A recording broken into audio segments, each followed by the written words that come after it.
lifted a wooden plank and struck Amarachi on the head. Everything went black. There was a young woman named Amarachi in Obaka village. Amarachi was beautiful and kind. She was also very rich. She was the only child of her parents. When they died, they left everything for her.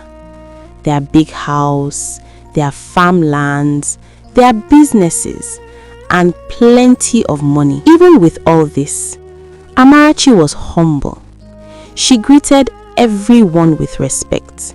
She helped people whenever she could. Because of her beauty and wealth, many men wanted her. But she was careful. She wanted a man who genuinely loved her, not someone who was mainly after her wealth.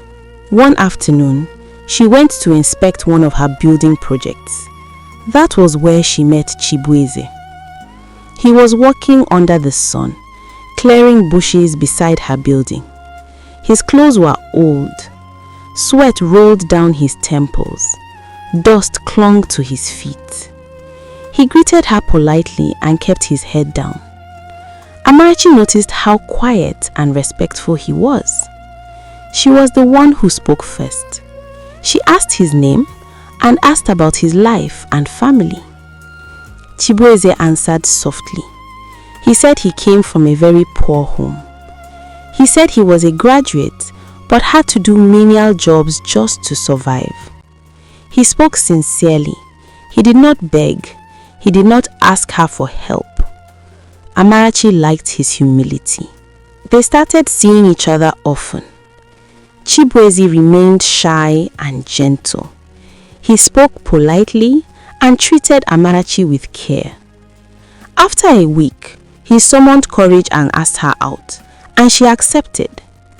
Amarachi felt peace around him. There was always someone close to Amarachi, her childhood friend, Judy.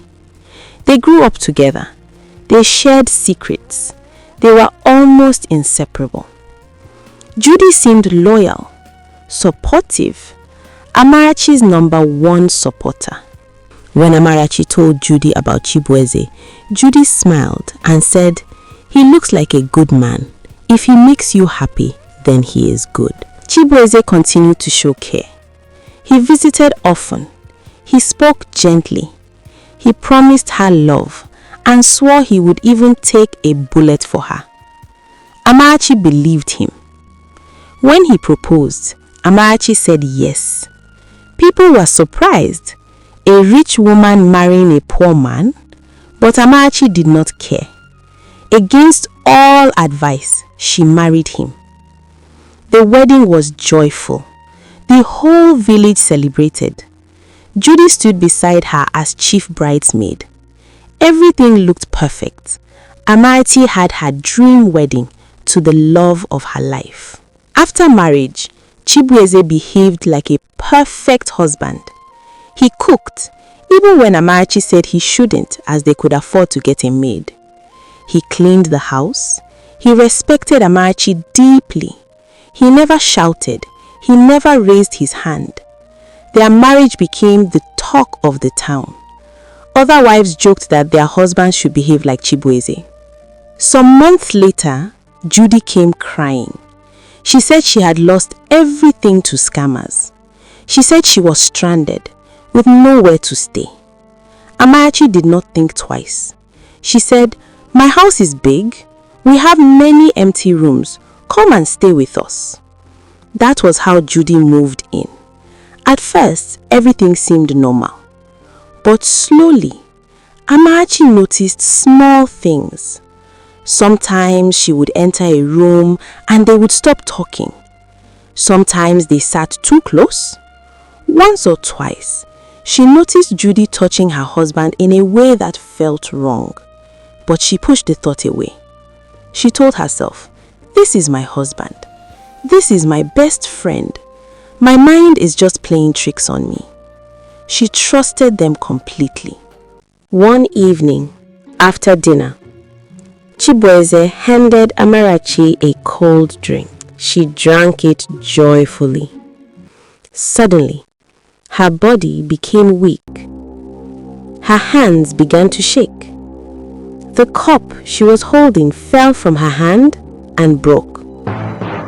Blood came out from her nose and mouth. She looked at her husband with fear in her eyes. "Baby, help! What is happening to me? I think I have been poisoned." "Yes, you have been poisoned." Amarachi looked at him in disbelief. "Did you poison my drink?" she asked. "Yes," he said calmly. Her heart raced. Before she could react, Judy walked into the room. Judy laughed and clapped slowly. "So you are finally dying. I have waited for this day. You think you own the world because your parents were rich. You think you are better than me. I hated you. I've always hated you." Amarachi's eyes widened. Judy leaned closer and spoke clearly. "I planned everything. Meeting Chibueze, my plan. His shyness, I taught him. Your marriage, I pushed him into it. He is my boyfriend. I planted him in your life because I know the kind of man you like, and I taught him how to act like one in order to earn your trust." Tears filled Amarachi's eyes. Judy smiled, walked up to Chibueze and kissed him.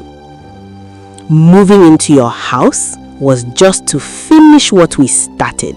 Tonight, you leave the picture."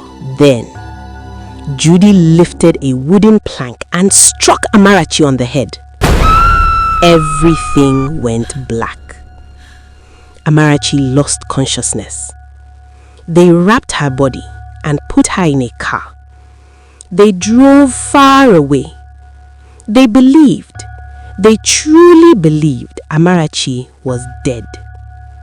They drove to a mortuary and dumped her there. But inside the mortuary, Amarachi woke up and realized where she was. She did not move.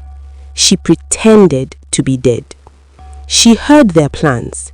She heard them talking about cutting her body, removing her organs, and selling to whoever needs it. Believing she was gone forever, immediately they left, Amarachi slowly stood up. Her body was weak, but fear gave her strength. She sneaked out of the mortuary, ran into the bush, and collapsed there. A man passing by saw her lying in the bush. He rushed to help her and took her to the hospital. He also informed the police.